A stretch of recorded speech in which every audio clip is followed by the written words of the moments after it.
Hi everyone, today I have brought a gem of a game from 1991. This game was played between two of the best grandmasters at the time, Nigel Short, English grandmaster, and Jan Timman, Dutch grandmaster. Fun story, Jan Timman at the time was very amazing, and so amazing that the Soviets used to call him the best from the best, since no one really apart from the Soviet Union really did care that much about chess.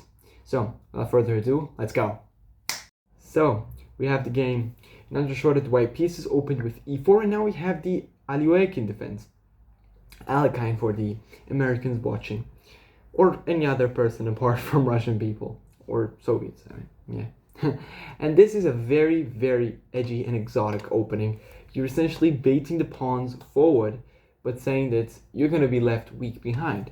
But what Short does in this game is that he does not really commit that much. Puts two pawns in the center and plays knight f3. This is the modern variation. Says, I'm not going to kick your knight. I'm not going to play four pawns and develop no pieces. I'm just going to develop naturally and say, okay, one pawn there is enough because these two are going to get traded off.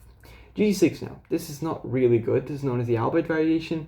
Not because Albert Einstein invented it. He would be not really looking to play that because this is just simply not good. The reason is that this bishop is gonna look at a brick wall. Take for example, you make a building. You enter a building, and then like a few feet away from the window, for example, you want to watch outside. There's literally another block. Like, yeah, you just go into the window and then you see the wall from the other building. That's exactly the life of this bishop summarized. It's going to simply look at this e5 pawn enviously, but never really be able to capture it. So bishop c4 and bishop e3, bishop g7 and queen e2. So you would see that throughout the game, white tries to overprotect this pawn on e5 because that's the only trump card you can sort of say they have. This bishop is also amazing too. So knight c6, castles, short castles, h3, just simply stopping this idea, with pressure on pressure on the d4 pawn. Also, you couldn't have played this one move ago because I have what's known as a very, very beautiful tactic. I don't know if it has a particular name. Bishop takes on f7 after king takes. I'll play knight g5 check, and I will win back the piece I've given. I'm up a pawn, your king is in the middle, and I'm totally winning. So after castles h3, the pawn goes to a5. Now try to dislodge this bishop. This bishop doesn't want to go anywhere. This guy is just enjoying his life, eating his Nescafe or whatever he does. a4. We simply stop anything.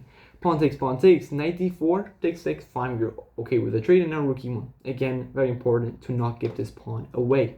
Now comes a very, very ugly move by black, pawn to e6. Because this move really is so cramped, it looks very cramped and passive. It's not really looking to do anything. I would have preferred some move like bishop to f5, even though I think that's even worse, but I mean, just fine. Maybe, I don't know, bishop d7, maybe try to go here, but still try to develop rather than put the pawn here, which is really not doing much. Instead, it was e6 played, of course. I mean, Timman was an amazing player. I cannot at all criticize him. I have literally nothing to show for myself. 92, knight d5, now knight f3. Simple. We just get this knight out there, and notice that this knight didn't go to c3 because it does not have much future there. It wants to be on the king side. Why? Because the space advantage is there. Then we try to create an attack over there, right? Not the queen going to g6, but just saying, queen c5, and now queen to e4. Beautiful move. One idea, maybe to simply just play queen h4, rotate the queen, knight g5, and checkmate if they don't notice. The queen now goes to b4. So, literally, says, okay, let's try queens, right? And look at this. Timman is literally sacrificing a pawn. Bishop takes on d5, pawn takes, and queen takes, right? Because you cannot take my queen because I'll take back with the bishop, and you're going to completely lose. After pawn takes and queen takes, I can play bishop e6, and black has got the compensation for the pawn. This is the power of the grandmasters. Even if they are in a very, very bad situation, they can find some way to, just give you some rope. Maybe you can just strangle yourself. But bishop to c4 is played. I love this move. Look, the bishop moved back to c3, but it goes back here. Completely fine. Then I goes to b6. Says, what are you going to do? Are you going to move the bishop and trade queens? No, I'm going to play b3. It seems ridiculous. Takes. Who told you to play this pawn structure? Who told you? Well, it works. Why? because the pieces are so cramped, because this pawn is going to just completely stop everything, and we're going to just create an attack on the king and mate the king long before they can generate play against our pawns. Not to mention the bishop a3 literally wins an exchange, so the rook moves out of the way. Also, the rook didn't move to d8 because my bishop will move the other way, and when your rook moves away, I'll play bishop f6, and my attack is simply coming sooner than your play does on the d file. So, rook e8 is played, now rook d1. Simple. We move our rook again because there's no longer any pressure on here. Now the queen goes to c5, queen to h4. Just simply go. And again, you may think that this hangs a pawn. It does not, because we can simply play the move bishop to a3, and the queen fails to keep contact with the bishop, and it will lose it. So the pawn goes to b6, bishop to e3. Very nice. Look, you would say, let's play bishop h6, but this is not the most accurate response. We first play bishop to e3, force the queen to a war square, then go bishop to h6. And the more important thing, I think I just got out of the camera for a second. The real thing is that the queen wanted to be on this diagonal, perhaps support here. For example, an immediate bishop to h6 will be met by takes, and queen f8. And black managed to sort of defend. But now the queen is just forced off into a light square, and now we can play here. There is no queen f8 anymore. So now bishop goes to h8, rook to d8. Beautiful. Come on. How magnificent this is. Now the bishop goes to b7. Mind you, look at this. I mean, you can literally lose the game in one move. This is a possibility. But yeah, I mean, simple. Rook to d1. We just complete our development. Now bishop goes to g7. And look at this. There goes back. Look, the thing is that you may say, why did the bishop go back? Right? They didn't want to avoid a trade.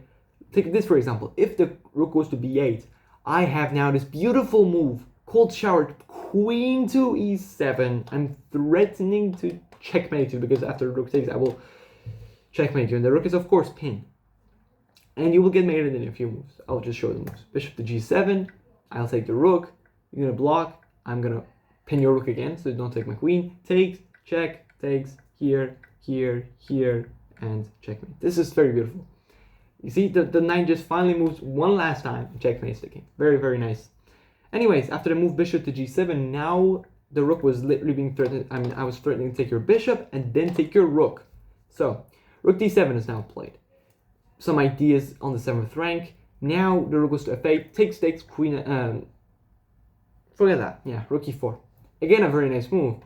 One idea is to simply stop a queen trade, because the material is equal, and if they manage to trade queens, they're going to be very, very fine. And in endgame, these pawns are going to be complete liabilities. Also, take this. Look at that. This pawn is literally hanging, but you can never really take it, because I will have complete enormous attacks against your king. Rook 1 to d4. Now the rook goes to d8.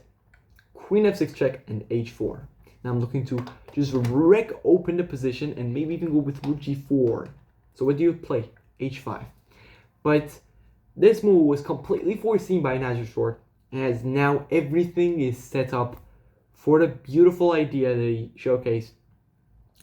And I mean, you would say, what idea, man? Like, there's nothing you can do. The position seems nice, but the pieces are sort of tied up. There's also pressure here, and I can't move. And I mean, there's no pawn break. G4 just simply loses after queen takes f3. There is no pawn break. The pawns are weak. I can just simply defend them on my weak points, etc. But no, Nigel Short says, I have this move, king to h2. There goes to c8, wait, king to g3. There goes back, king to f4.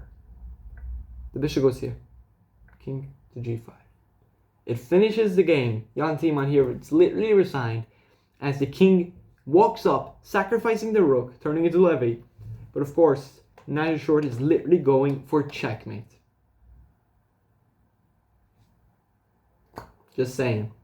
Yeah, and I will just go through a few variations. Of course, taking the rook will be met by king h6. If you try to, for example, just stop it like this. I have a few mates. I have 2 mates in 5s. I can play takes. Here, this is the most forcing way, and there is just going to be simply mates on h7 or g7 if you like it. If you do not defend that. And there's also another way. You can just literally go after king g5 to take. No, I didn't mean this. King g5, let me see. Yeah, there's also this way. Queen takes. pawn takes, and I mean, you just cannot really do anything if the king goes to a7. I'll simply follow up with the very same idea. And yeah, just forget about that. That's it. Thanks for watching so far. I hope you enjoyed this video and perhaps learned something from it. I'll see you in the next video. Take care.